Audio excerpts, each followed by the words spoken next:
Hey, it's Andrea. Welcome back to my channel, and today I want to talk about how to spot a narcissist. So if this is something you just heard the word thrown around, or you just met someone or are dealing with someone or starting to date someone and they're kind of showing you some weird signs and you're kind of wondering, then stay tuned because I have a list. Okay, so how to spot a narcissist. Key points. I've made a list. I have a list over here because I want to make sure I'm hitting everything that I have to say. I have a lot to say, even personally, about this, but I want to just generally cover some main things because I want you to know what you're dealing with, know what options you have, and make sure that you know that you matter and what you're experiencing is real. So anyway, so noticing the patterns, narcissists normally have, about the same cycles that they do in their lives. So there's this use, abuse, discard cycle that just continues on and on, whether it be with one person or multiple people, just so that they can get their supply. So there's a void that they're trying to fill, and they're a parasite and they need to feed on someone. And so they are going to start with this whole facade for you. Once they've met you and you're of use to them in some way, and they can feed and you provide to them however you would be providing to them, that's in their head, then this first idealization phase starts. So they start with the predictable charm. So they're going to, be this overly charming, flattering, love bombing. When it gets, even to that part, they're going to have a lot of flattery. They're going to be telling you, all kinds of compliments, even just continuously saying the same ones, or just, constantly just trying to make you feel good. Like they're just love bombing. It comes, it may seem genuine, or you may know certain things that are true, and so it feels really good. It feels good when anybody gives us compliments, but this is coming from a very hollow place. They're just giving you this. Let me get back to my thoughts because I just have so much to say about this stuff, but they are just wanting to make you feel good and lift you up, to kind of distract you. This is like a distraction tactic, and they want something out of it. And so they're going to be giving you all of this love bombing and flattery and making you feel good so that they can progress, the relationship. Maybe they're really wanting to move things fast. They may be very quick to say I love you, even though you don't even know me yet. You don't even know that you love me, but they're already using love. They're already talking about the future. They're wanting the relationship to go way too fast. I've never felt this way before. You're the one for me. You were made for me. All of this stuff. They're going to be doing all of that. That's the idealization phase. And they also do a lot of mirroring. So with normal relationships, there's going to be differing of opinions or likes and dislikes, and that's totally fine. But with narcissists, you find that in the beginning or in this phase that they are wanting to mirror your likes and just, we're so much alike, or they like everything that you do. And you have to be very careful with them asking you what's your ideal partner, or what's the list of qualities that you look for. And this can be in platonic or business relationships as well. But when they're asking you for your list of what's ideal, that helps them put that mask on of exactly what you want, so they can draw you in and make you feel like they're just this perfect person. They were made for you too, and this is everything you wanted to hear, and such a great person. And you just have to be very careful of all of this because you're spinning up in the clouds, rose-colored glasses. This person is amazing, and it's moving too fast, and it's not real, and they want to draw you all in so that before you know it, you're all the way in, and you didn't have time to see those other things, or you look past them because everything else feels so good. But the real character comes out. So please be very careful. Slow it down, go slow. Just listen to that little voice whenever it says this doesn't feel right. It's okay if it feels good. Enjoy like the good feelings, but there's some other signs to look for. And so some of the narcissist needs, they need constant admiration. They have definitely a sense of entitlement. Grandiose self-importance, exaggerated achievements for sure. So look for all of these, types of needs. This can be other people as well, but with all of this as a whole, this is painting who the narcissists are. You just get this sense, when you're around them, that it's just a lot of performing. There's no real, as time goes on, there's no real depth, true depth. In Intimacy, there's a lot of shallow insight, disconnection between their image and their inner reality. You can definitely see how they think of themselves and what's actually real and what's going on. You definitely can see that in a short time as you get to know them. They definitely need control of interactions, whether it be with you or with other people. Watch how they interact with people. Slow it down and experience them in all different types of situations, whether it be going out to eat or going around your own friends and family, going around their friends if they have any, or their family. Do they have good connections with any of them? I would just, or even in public, how are they treating other people? But we'll get onto that. They definitely have of course, a superiority complex.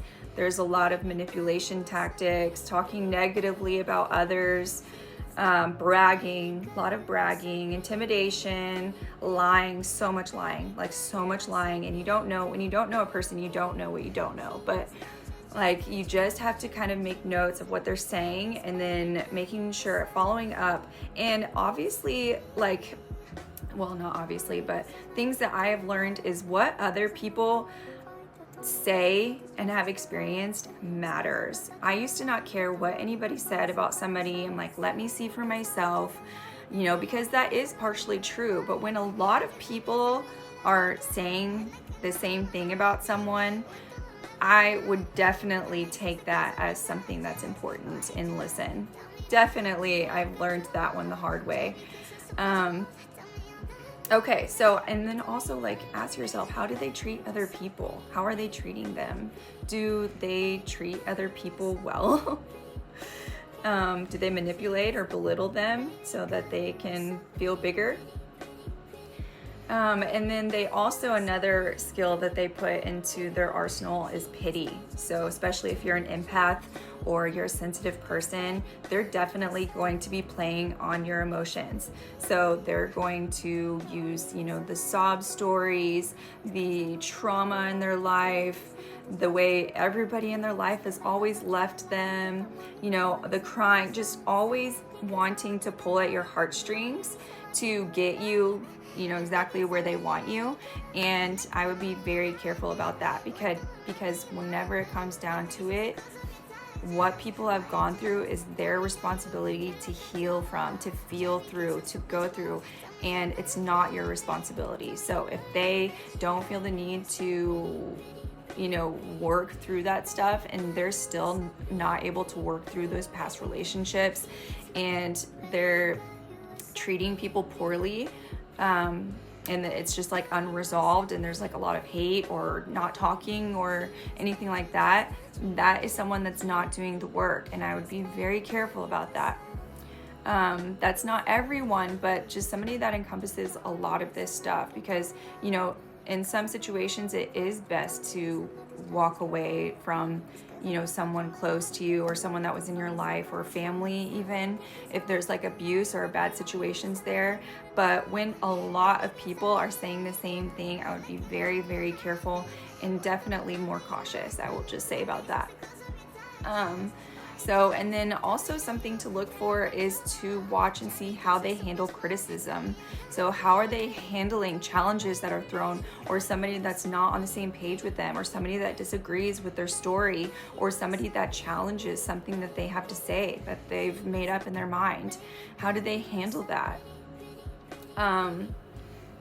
It's definitely not their strong suit. So I would definitely look for that whenever you're dealing with somebody that you think could be a narcissist. They normally cannot work through conflict very easily. They normally have like a get even mentality. So I would be looking for something like that for sure. They definitely weaponize information. So it's really, really difficult to trust being vulnerable with them and sharing any of your past, any of your vulnerabilities, any of your own traumas that they could use against you later. I would be very, very careful and cautious about doing that at all. Like I would not at all, and they definitely use guilt as a weapon. So they want you to feel badly for, whatever it is that they're wanting from you to get their way. They will normally be nice in public. At first, they're not going to be really this way, but as time goes on, they're going to be nice in public and more cruel, and they're like real self in private. So, more of their own, selfish ways are going to be the priority. They're going to be dismissive, neglectful, emotionally punishing in private.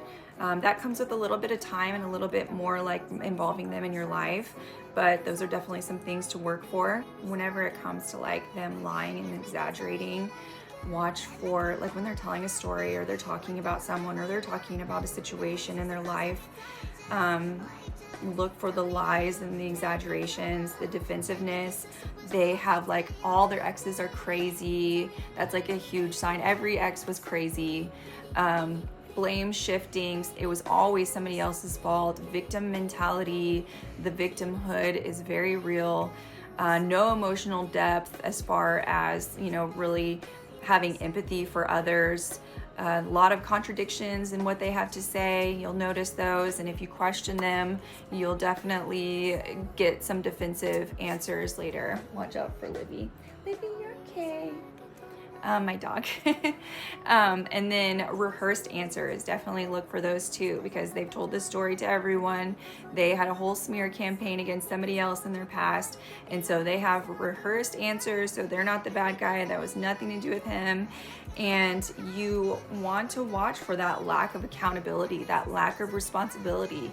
They avoid all responsibility if they can come out of it that way. If you ask them, like, it would be really, really good for you to ask them, what was your role in the conflict? Watch for, like, they'll talk for 20 minutes and never answer the question. You're like, so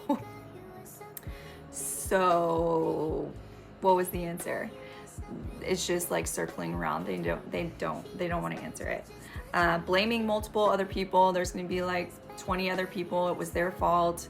It's that victim mentality. It never was. They're always the victim, and they're always, you can see that they're always defending themselves. Even before there's ever any true attack, you're just curious, about something. And honestly, they can't keep the story straight if the narrative is challenged a lot of the time. So there's going to be a lot of contradictions. These are core red flags. And then once they lose control of the interaction, their true behavior definitely shows. When they start losing control and there's a lot of facts, there's not a lot of answers that they can give that defends their victimhood or, their role in it. That's going to bring out the irritation, defensiveness, anger, intimidation, name calling, even like it comes to like aggression, violent behavior possibly too. It just depends on, like where they are on the scale of their narcissistic behavior or, what level they're on. So some advice that I would give, and I would also be careful, like if the relationship furthers, that a lot of it can be like one-sided with them. So it's going to be all about them being fulfilled, their needs and wants fulfilled, and no real like investment into anything in your life. It's going to be all wrapped around them. And so, you know, how is that satisfying at all? And like by that time, like you're just losing yourself. You're just like not being loved. And then their actions definitely do not match their words. So a lot of false promises, a lot of stories, a lot of fake plans, a lot of just, you know, pretending, and leading you along with this little carrot, and you never, ever get it. It never happens. They're just painting a picture that's not true. They're just trying to reel you in.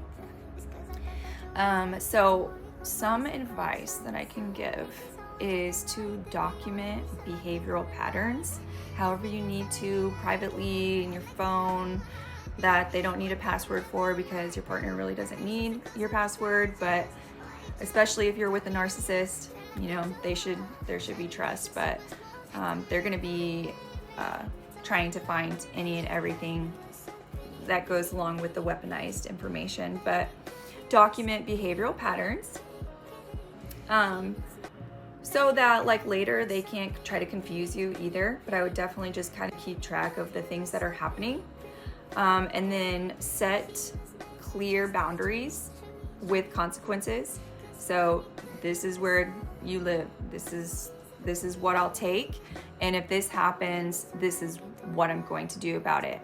You know, you lose time with me, you know, we don't spend as much time together, the conversation is officially over, you know, or, you know, something more. So that's definitely something that I would do. And then I would protect your personal information as much as you can, because it is just not a very trustworthy situation. Especially whenever it gets to the point where they can kind of see that you're kind of onto them. Like it's gonna be kind of like this, keep your friends close and your enemies closer in their mind, like in their twisted mind. Anyway, build support in advance with your people. So definitely talk to your friends, your family, you know, people that can help you. If you decide, you know, this is just enough, my health is declining, you know, I have all of these negative impacts, I feel awful, I can't trust them, you know, they're treating me poorly, then get a plan together and let people know and have people with you, because you never know what can happen when they realize that they're losing control. And I want you to remember that it's not your responsibility for them to heal and them to do the work. It is not your responsibility. If they don't feel like they need to do the work to heal those parts of them, that is not your responsibility, and you do not need to feel bad about it, because they're not going to feel bad about hurting you or, you know, making your life way worse. They don't feel bad about it. It's not your responsibility. Your responsibility is you. And honestly, a lot of the work is healing whatever it is that aligns you or aligned you with that person to begin with. How did that happen? Because you deserve so much better. Your health, your journey, yourself deserves good. You deserve a loving, wonderful partner. You are so capable of being loved wholly and completely by somebody that's so good. And you don't have to tolerate this type of person in your life. You do not. They can all be together. You don't need anything to do with them. And protect yourself during vulnerable times, like when you're leaving. Always make sure that you have your own back and that you're 2 steps ahead. I will go ahead and end this. I can talk more about this if you guys want. Comment below any signs to add that you've experienced, like if you think that you're dating one, or that you've dated one, or if you've totally left one and you've learned that lesson. Comment below and let me know things that you've experienced. And I will leave with this. Your soulmate doesn't have an ex posting about domestic violence and narcissistic awareness. Just remember that, okay? Well, thank you guys so much. I have more videos, more ideas, and so I'll be posting again soon. I'm trying to get this editing thing and all that. I'm just trying to learn all of this stuff on YouTube. So I'm trying to get like the right spots in my house and then using the right software and learning how to edit. So please stay tuned. Things are gonna get better. I'm a quick learner, but I have to just put more time into editing. So anyway, that's something that I'm gonna be working on, but I have lots of video ideas. So stay tuned and thank you for watching. Bye.